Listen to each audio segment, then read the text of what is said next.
Madame, Monsieur, bonsoir et bienvenue sur Monaco Info dans votre 19h. Tout de suite, le sommaire de ce mardi 28 novembre.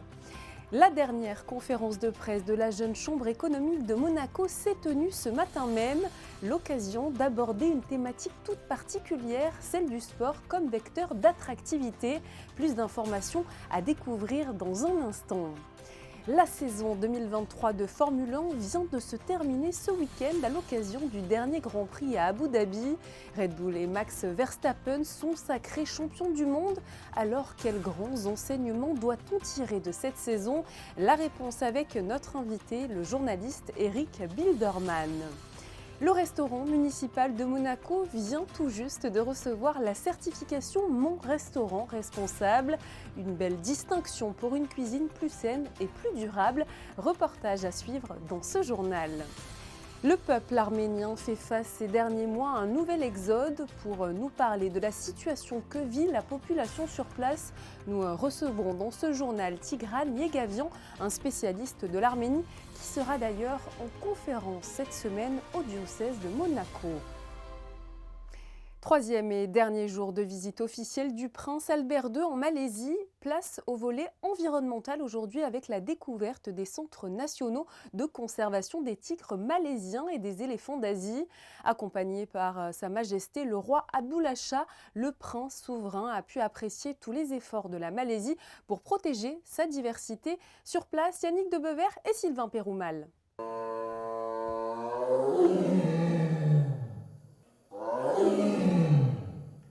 Cela n'en a pas l'air, mais dans sa cage, Anna est en train d'être sauvée. Comme des dizaines d'autres tigres malaisiens, elle fait partie du programme de conservation et de repeuplement du tigre sur la péninsule malaise. La population de ce grand fauve a atteint un niveau critique ces dernières années. Le centre recueille donc des individus venant de la nature, blessés ou étant en conflit avec les populations humaines.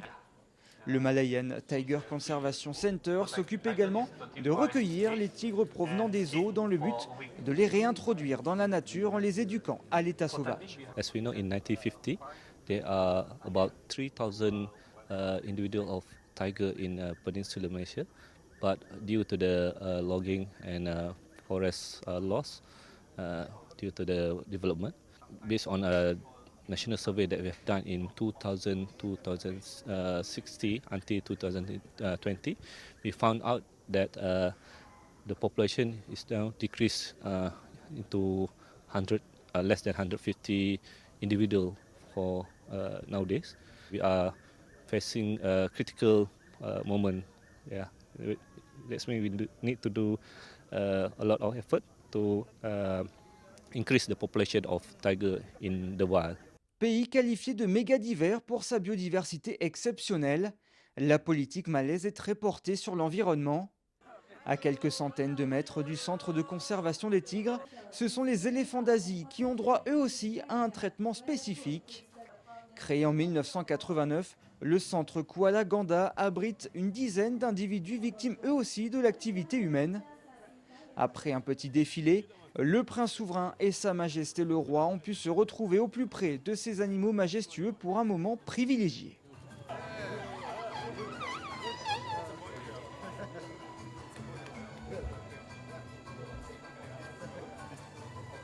Et après l'effort, le réconfort, un petit bain bien mérité pour ces éléphants sous les yeux des chefs d'État encore sous le charme.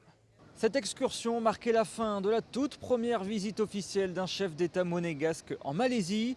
Le prince Albert II dresse le bilan de ces 3 jours à Kuala Lumpur.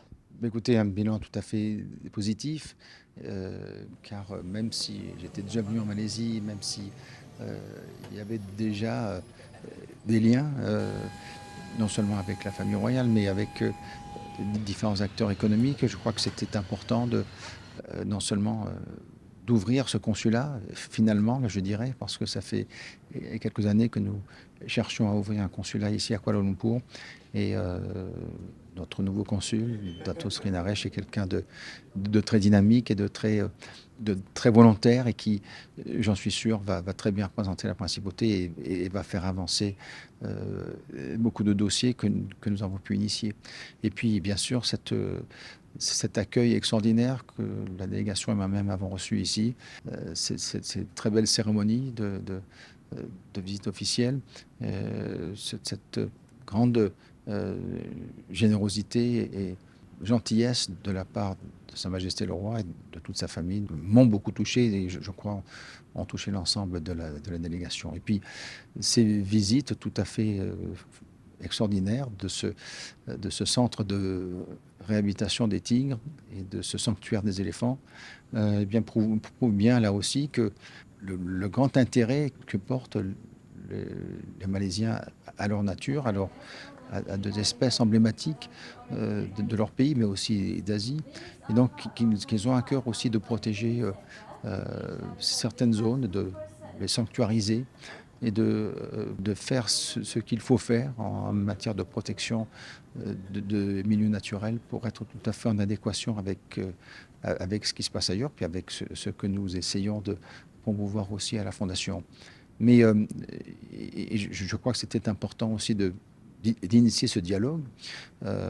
Ça s'est fait aussi au travers de ce forum économique que nous avons pu organiser hier, grâce à notre consul, où nous avons pu présenter non seulement l'économie de la principauté, mais la principauté sous différents aspects, que ce soit culturel ou autre, mais aussi d'un point de vue durabilité, d'un point de vue de défense de l'environnement. Et donc je crois que c'est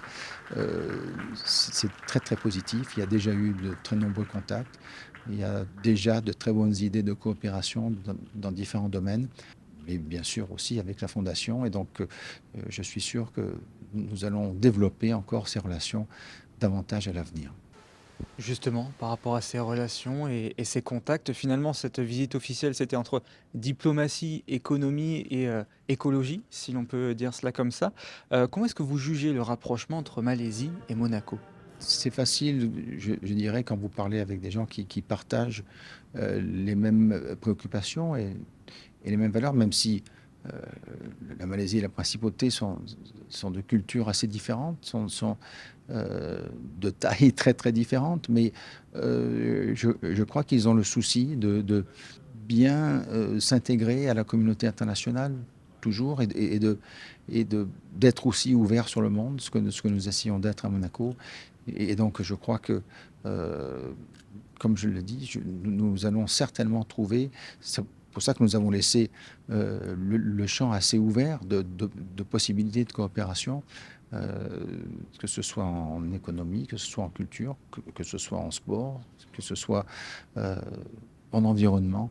Eh bien, nous allons, j'en suis sûr, trouver de très beaux projets de coopération et de développement de ces relations qui nous tiennent à cœur. Prochaine étape pour le prince souverain, un dîner de levée de fonds pour la fondation Prince Albert II qui se déroulera à Singapour et puis dans la foulée direction Dubaï pour la COP28. Merci beaucoup à vous Yannick de Bever de nous avoir emmenés à vos côtés au cœur de ce déplacement princier en Malaisie. Je vous le disais en titre, la jeune chambre économique de Monaco vient d'organiser son dernier petit déjeuner conférence de l'année. Le rendez-vous était donné ce mardi matin au Méridien Beach Plaza, avec une thématique bien particulière, le sport vecteur d'attractivité en principauté. Reportage signé Fabien Bonilla et Thomas Deus. On le sait, la principauté est une terre de sport. De grands événements internationaux s'y déroulent depuis des décennies, sans parler des clubs monégasques au plus haut niveau, tels que le foot ou le basket. Eh bien, la jeune chambre économique a décidé d'en faire une thématique pour une conférence, la 4e et dernière de l'année. C'est bien l'équipe des petits déjeuners elle-même qui a choisi cette thématique. Donc c'est vraiment une émanation des membres, des jeunes membres qui la composent. Et en fait, le sport transmet des valeurs auxquelles on est vraiment très attaché à la jeune chambre économique et encore plus généralement à la Junior Chamber internationale. Deux intervenantes pour animer ce débat, Mathilde Leclerc, conseillère nationale et présidente de la commission de l'éducation, de la jeunesse et des sports, et Geneviève Berthy, directrice de la communication du gouvernement et par le passé, entre autres, responsable presse de l'ASMFC. Le sport est réellement un vecteur d'attractivité en principauté. Il permet, comme d'autres facteurs aussi, mais de faire rayonner la principauté. C'est une véritable identité aussi et ça permet à notre principauté d'être vue à l'extérieur. Le message serait de dire que tout est lié. En fait, le sport est un des facteurs d'attractivité de Monaco. Et que Monaco en bénéficie dans son ensemble, que ce soit le tourisme, l'investissement, potentiellement les résidents ou en tout cas les nouveaux résidents, parce que c'est comme un démultiplicateur d'attractivité en fait. Le Grand Prix de Monaco qui célébrait sa 80e édition cette année, le 92e rallye Monte-Carlo en janvier prochain, le Monte-Carlo Rolex Masters, ce tournoi de tennis a été créé en 1897, ou encore le jumping, le Mare Nostrum, des athlètes monégasques s'illustrent à l'international, le pilote Charles Leclerc, le boxeur Hugo Mikalev, les bobeurs 6e au dernier JO qui ont frôlé la médaille de bronze et j'en passe. Sans oublier bien sûr les nombreux clubs amateurs qui s'illustrent chaque week-end dans leurs compétitions. Inutile d'en dire davantage, le sport occupe une place centrale et fait partie de l'ADN de la principauté et cela valait bien une thématique pour cette dernière conférence de l'année de la jeune chambre économique. Après la victoire de Max Verstappen au Grand Prix d'Abu Dhabi ce dimanche, Red Bull a accentué son écart et termine plus que jamais champion du monde des constructeurs. Mais la course du jour était surtout essentiellement dans la lutte entre Mercedes et Ferrari. Ferrari qui termine finalement à la 3e position. Mais de votre côté, avez-vous suivi la F1 et quel est votre pilote préféré? Voici vos réponses au micro de Christine Tomel. Toujours enthousiasmé de voir les Grands Prix et puis bon, les dimensions que les différents Grands Prix peuvent prendre, mais le Grand Prix de Monaco reste pour moi mon préféré. On va dire que joyeusement ça met pas mal de bordel pour construire, pas mal de bordel pour déconstruire. Après c'est toujours un plaisir. C'est vraiment un sport qu'on aime beaucoup en famille. En fait, c'est vraiment un sport qu'on regarde en famille, même mon beau-frère et tout. Je pense que tous les pilotes et les staffs apprécient d'être au cœur de Monaco, pour l'atmosphère de l'automobile, pour l'ambiance, pour le public et pour la fête, bien sûr. Honnêtement, je ne suis pas du tout la F1. Maintenant, je sais que Verstappen, il est très bien placé de ce côté-là en Formule 1. Mais non, je ne suis pas trop fan de Formule 1 de ce côté. Plus foot et basket. Leclerc, pour moi. Pilote préféré. Alors pourquoi? Parce que c'est un Français. Verstappen, bon, le pilote préféré de mon fils. En fait, je ne suis pas trop la Formule 1, non. C'est Verstappen. Charles Leclerc, puisque c'est un compatriote. Même pas Charles Leclerc. Désolé, monsieur Leclerc, non, je ne connais pas, je suis désolée. Charles Leclerc qui a pourtant réalisé un très beau Grand Prix à Abu Dhabi ce week-end en terminant à la 2e position. Pour nous en parler, pour aller plus loin dans l'analyse de cette saison 2023 de Formule 1, nous avons le plaisir de recevoir ce soir Eric Bilderman, grand reporter à l'équipe. Bonsoir. Bonsoir. Alors on est vraiment ravis de vous avoir sur notre antenne alors que vous vous trouvez encore en ce moment même à Abu Dhabi où la saison de Formule 1 vient tout juste de se terminer. Alors quel bilan feriez-vous justement en quelques mots de cette saison? Écoutez, c'est un bilan contrasté, fantastique si on se fie aux chiffres et aux statistiques, puisque on a une équipe Red Bull qui a gagné 21 des 22 Grands Prix, un pilote qui en a gagné, Max Verstappen, 19 sur 22. Donc c'est exceptionnel, c'est unique dans l'histoire de la Formule 1. Mais d'un autre côté, on a perdu en émotion, on a perdu en suspense. Alors soit les spécialistes vont se réjouir des chiffres et des statistiques, soit les fans et surtout ceux qui sont arrivés il y a quelques années seulement sur la Formule 1 ont pu un peu déchanter avec ce One Driver Show, comme on pourrait quelque part résumer cette saison. Vous l'avez dit, Max Verstappen, c'est 19 victoires en 22 Grands Prix cette saison. Peut-on parler d'une véritable suprématie ou a-t-il finalement un petit peu profité des erreurs des autres pilotes?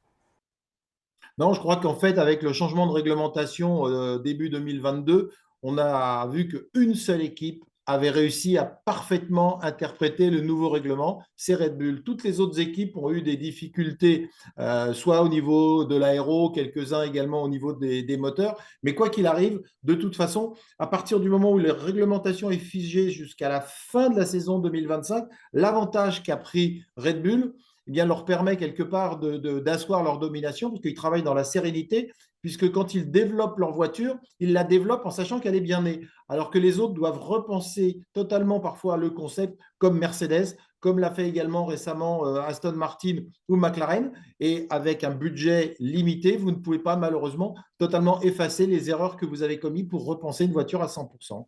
Vous l'avez dit aussi tout à l'heure, c'est vrai que pour la première place cette saison, il n'y avait pas trop de suspense. Par contre, il y a eu un duel acharné entre Mercedes et Ferrari. C'est finalement Mercedes qui s'empare de la seconde place avec 3 unités d'avance, je crois.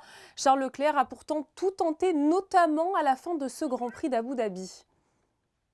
Ouais, alors Charles Leclerc a été extraordinaire parce qu'il était à la fois pilote, il était quelque part un ingénieur sur la murette, il était en même temps le statisticien et le stratège de l'équipe et le communicant de l'équipe, puisque tout ça était diffusé en direct pour les téléspectateurs. Et en fait, on a vu qu'il avait imaginé un stratagème pour essayer de piéger George Russell en laissant passer Sergio Pérez qui devait récupérer 5 secondes du fait d'une pénalité qu'il avait reçue. Et tout ça s'est joué à moins d'une seconde puisque Sergio Pérez n'est arrivé qu'avec 4 secondes d'avance sur le Britannique George Russell. Donc à l'arrivée, ça n'a pas suffi. Mais moi, ce que je voudrais souligner, c'est qu'à l'issue de ce Grand Prix, Toto Wolff, le patron de Mercedes, a rendu un hommage appuyé en disant que c'était un gentleman, que c'était un grand pilote, que c'était un type bien et que Charles aurait très bien pu, une fois qu'il a été dépassé volontairement par Sergio Pérez, eh bien, ralentir et quelque part mettre le frein à main pour bloquer George Russell. Il ne l'a pas fait. Voilà, c'est de la race des seigneurs et du côté de chez Mercedes, on lui a rendu un hommage appuyé. Vous qui côtoyez ces pilotes tout au long de l'année, est-ce que selon vous, les qualités de Max Verstappen et celles de Charles Leclerc sont comparables aujourd'hui ou pas du tout ? Je dirais que malheureusement non. On a un pilote abouti qui ne commet aucune erreur, qui est dans une forme de maturité absolue. Du côté de Charles Leclerc, on a un pilote qui a à peu près, je dirais, le même potentiel. Mais quand vous avez une voiture qui est moins performante, eh bien quelque part, vous êtes obligé de piloter à 101%. Max, lui, pilote à 99%. Quand vous êtes à 101%, bah, de temps en temps, vous commettez des erreurs. Vous pouvez les commettre aux essais libres, vous pouvez les commettre en qualification, vous pouvez les commettre en course. Mais toutes ces erreurs, à un moment donné, vous coûtent des points et mettent l'équipe forcément en situation compliquée. Donc, Charles Leclerc serait aujourd'hui un pilote Red Bull. La voiture aurait peut-être été imaginée et pensée en fonction de son style de pilotage. Et peut-être que ce que l'on dirait aujourd'hui de Max Verstappen, c'est ce qu'on dit aujourd'hui de Charles Leclerc. Et on dirait de Charles que c'est le pilote le plus abouti, le plus mature. La Formule 1, en fait, il faut toujours altérer le jugement par rapport à l'outil que l'on met entre les mains du pilote. J'aimerais aussi que l'on parle des modifications qui ont eu lieu au sein de la Formule 1 cette saison et ça a fait notamment couler beaucoup d'encre avec les nouveautés du circuit, notamment le Grand Prix de Las Vegas qui a été beaucoup critiqué. Max Verstappen lui-même a déclaré que ce nouveau circuit n'était pas au niveau. Qu'est-ce que vous en pensez ? Je crois que Max Verstappen, c'est quelque part le tenant de la tradition et de la volonté de faire que le sport prenne le pas sur le show. Aujourd'hui, avec Liberty Media, le nouvel actionnaire de la Formule 1, on est parti sur l'inverse, c'est-à-dire qu'on veut transformer de plus en plus la Formule 1 comme un show mondialisé. Une ville comme Las Vegas, eh bien, quelque part, permet de pousser à l'extrême le fait de travailler la Formule 1 comme un spectacle avec tout ce qui va autour, en oubliant pratiquement l'aspect sportif. Pourquoi on l'a oublié ? Parce qu'on a obligé les pilotes à piloter, donc avec déjà un décalage horaire incroyable par rapport au fait que quelques jours après, ils se retrouvaient à Abu Dhabi, 12 heures de décalage horaire, mais en plus à Las Vegas, on les a fait piloter parfois jusqu'à 4 heures du matin avec les essais libres dans la nuit du jeudi à vendredi. Donc non seulement vous aviez un décalage horaire à subir d'un sens dans l'autre, puis de l'autre sens avec le retour, mais en plus sur place, vous viviez la nuit et vous essayez de dormir le jour. C'est criminel, je dirais, au niveau de la santé des hommes, parce que moi, je vous parle des pilotes, mais j'aurais plus envie de vous parler des mécanos, des gens dans les hospitalités qui, eux, ne voyagent pas en business class, qui n'ont pas de vol privé, qui ont vécu des jours de fatigue hallucinants et que j'ai vu il y a encore 2 jours à Abu Dhabi, ils avaient tous des cernes, ils étaient tous fatigués. Il y avait vraiment un gros coup au moral.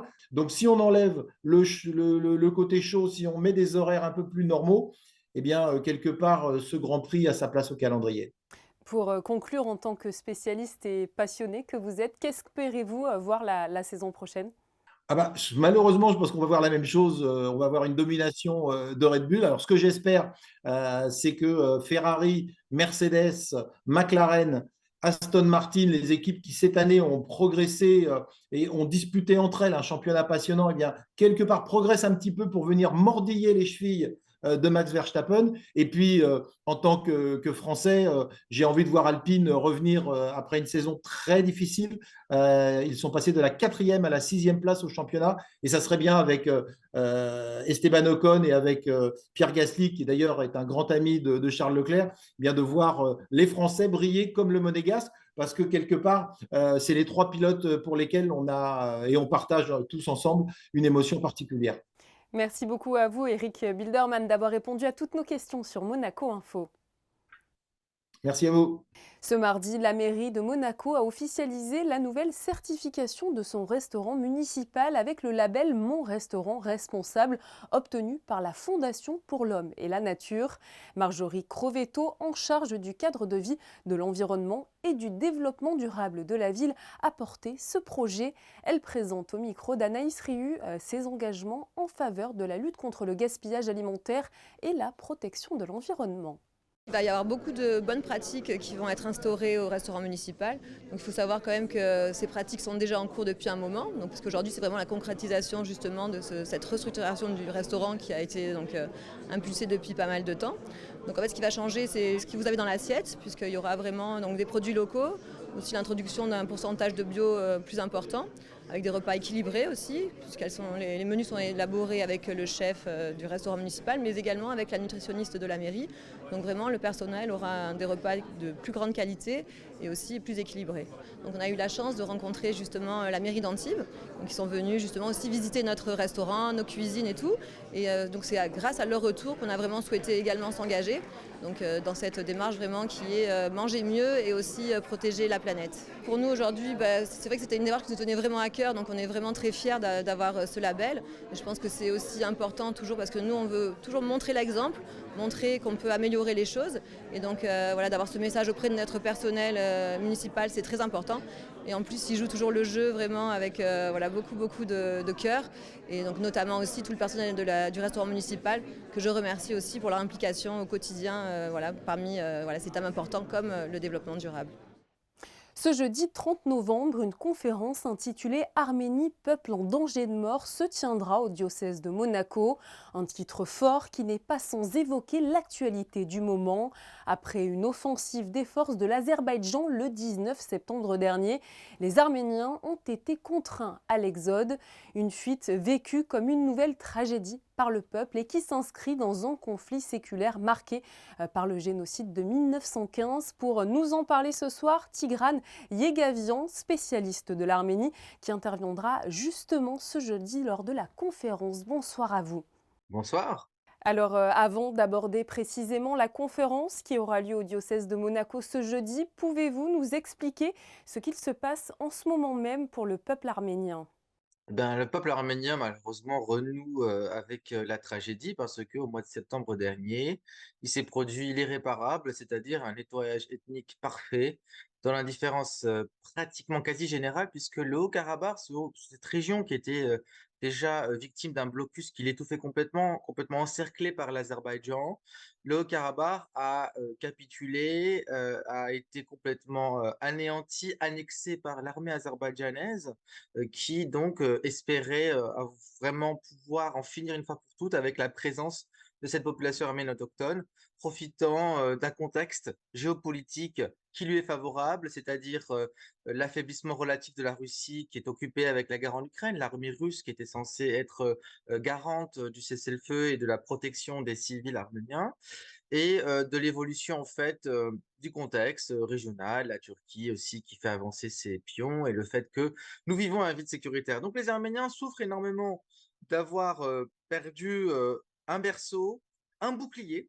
Et ce qui est en jeu aujourd'hui, c'est que l'Azerbaïdjan ne veut pas s'en arrêter là et poursuivre son offensive en réclamant toujours plus de la part de l'Arménie qui n'a pas de levier, qui n'a pas les moyens de faire face tant le rapport de force est déséquilibré.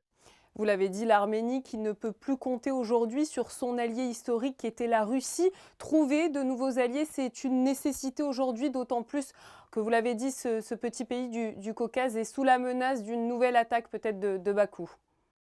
Oui, effectivement, la recherche d'une alternative, elle est indispensable, mais quelque part, nous arrivons un peu tard puisque l'Arménie est un pays qui, souffre de son enclavement, qui souffre du fait qu'elle est prisonnière de sa géographie et d'être un petit peu dans le camp des méchants puisqu'elle a été trop souvent, suffisamment naïve de confier en fait les clés de sa souveraineté et de sa sécurité à la Russie. Et ça se paye. Aujourd'hui, le seul pays qui cherche vraiment à aider l'Arménie, enfin, il y en a 2 ou 3 maximum. Le premier, c'est la France. La France qui regarde avec beaucoup d'inquiétude ce qui se passe dans cette région parce qu'elle est consciente que ce conflit, en fait, dépasse de très très loin le seul périmètre de quelques montagnes du Caucase du Sud. En tant que spécialiste de l'Arménie, comment voyez-vous évoluer la situation dans les semaines, dans les mois à venir ?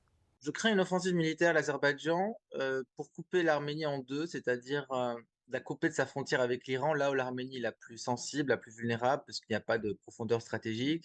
Je crains que l'Arménie soit à nouveau lâchée par la Russie. Je crains que le gouvernement arménien ne fasse pas les bons calculs, parce qu'il ne peut pas se permettre de se fâcher complètement avec la Russie, même s'il en aurait bien envie, parce que combien même la France et les Occidentaux ont de la sympathie pour l'Arménie, ça ne remplacera pas la Russie. Ces dernières années, ces derniers mois, les guerres de territoire se font de plus en plus nombreuses. On pense à la Russie et à l'Ukraine ou encore à Israël et la Palestine. Comment l'expliquer ? Il y a une phrase que j'aime bien du grand philosophe marxiste italien Gramsci, il disait: le vieux monde a disparu, le nouveau monde tarde à venir, et nous ne voyons pas le bout du tunnel, nous sommes dans ce qu'on appelle le temps des monstres. Donc c'est une époque au fait de transition que nous sommes en train de vivre, de reconfiguration géopolitique douloureuse vers un nouvel ordre international dans lequel l'Occident a perdu sa centralité et dans lequel, en fait, ce sont les acteurs mineurs qui essayent de dicter leurs lois et d'essayer de se disputer des zones d'influence. Et l'Arménie, dans cette optique, est victime de la géopolitique des empires. La conférence qui aura donc lieu ce jeudi 30 novembre au diocèse de Monaco s'intitule « Arménie, peuple en danger de mort ». On en a parlé un petit peu au début de cet entretien, mais ce n'est pas sans rappeler la triste histoire du peuple arménien. Le problème des Arméniens, c'est qu'ils ne prennent pas suffisamment compte des leçons de l'histoire, et l'histoire se répète inlassablement. Lors du génocide de 1915, l'Arménie a perdu les 2 tiers de sa population, toute une civilisation en Anatolie a disparu. Et en fait, ce qui est assez troublant, c'est d'observer que les mêmes acteurs ont les mêmes réactions, les mêmes comportements. La Turquie se comporte comme un assassin, hein, et une vraie barbarie qui vise à anéantir justement toute altérité, un vrai rouleau compresseur. La Russie, en fait, intervient quand ça l'arrange, quand vraiment ses intérêts sont en jeu, et l'Occident se contente de belles paroles. Alors, je veux pas non plus avoir une vision simpliste, effectivement, il faut nuancer, et la France aide l'Arménie, et on a appris que la France envoie maintenant des armes pour aider l'Arménie à se défendre, mais ce qu'il faut, c'est vraiment une vraie alliance. Mais ce qu'il faut bien comprendre, c'est qu'il faut défendre les Arméniens non pas parce que ce sont des chrétiens ou parce que c'est un peuple ami, mais parce qu'il y va de la stabilité de tout un écosystème méditerranéen. Et effectivement, ces écosystèmes-là sont de plus en plus fragiles. C'est comme pour le cas des chrétiens d'Orient, on a besoin que les chrétiens restent au Liban, en Syrie, non pas parce qu'ils sont chrétiens, mais parce qu'ils sont ciment. Ils cimentent en fait des sociétés qui ne se parlent pas entre elles. Merci beaucoup à vous, Tigrani Gavian, d'avoir été présent sur Monaco Info. Je rappelle que vous serez en conférence à la maison diocésaine ce jeudi 30 novembre à partir de 19 h à propos de la situation en Arménie. Merci. À l'occasion du 60e anniversaire de la création de l'Ordre national du mérite par le général de Gaulle, une remise de prix à des jeunes et des adultes méritants a été organisée à la Maison de France. Le prix du civisme, de la francophonie, de l'initiative mémorielle et le prix de l'engagement citoyen ont ainsi pu être décernés. Dans le cadre du nouveau cycle Regard sur les grandes expositions de peinture qui se tient au Théâtre des Variétés et qui est organisée par l'AMCA, une conférence intitulée Manet Degas au musée d'Orsay a eu lieu ce lundi 27 novembre. Elle porte sur l'exposition qui a justement réuni dans la lumière de leur contraste les 2 peintres. La conférencière Isolde Pludermacher, conservatrice au musée d'Orsay, a notamment décrit 2 acteurs essentiels de la nouvelle peinture des années 1860-1880. Le point sur vos prévisions météo avec Frédéric Hélion avant de refermer ce journal. Quel temps fera-t-il ce mercredi, Frédéric ? Il fera beau, Julia, avec un ciel parfaitement dégagé le matin, puis l'après-midi, quelques nuages apparaîtront, mais de belles et longues éclaircies sont prévues. Côté température, elles vont encore s'adoucir avec 6 degrés le matin et 13 l'après-midi. Mercredi 29 novembre, ce sera à la Saint-Saturnin. Et nous avons le plaisir de vous replonger ce soir dans la 3e édition du festival de cyclisme Béking Monaco qui a eu lieu ce week-end. Comme tous les ans, un critérium professionnel s'est affronté sur le célèbre circuit du Grand Prix de Monaco. Et c'est le Slovaque Peter Sagan qui a inscrit son nom au palmarès juste avant de prendre sa retraite. Les clichés de cette course sont signés Frédéric Nébinger. Il est l'heure de refermer cette édition. Merci à vous d'avoir été à nos côtés sur Monaco Info. Je vous donne rendez-vous demain pour un nouveau point complet sur l'actualité de la Principauté. Très belle soirée à vous.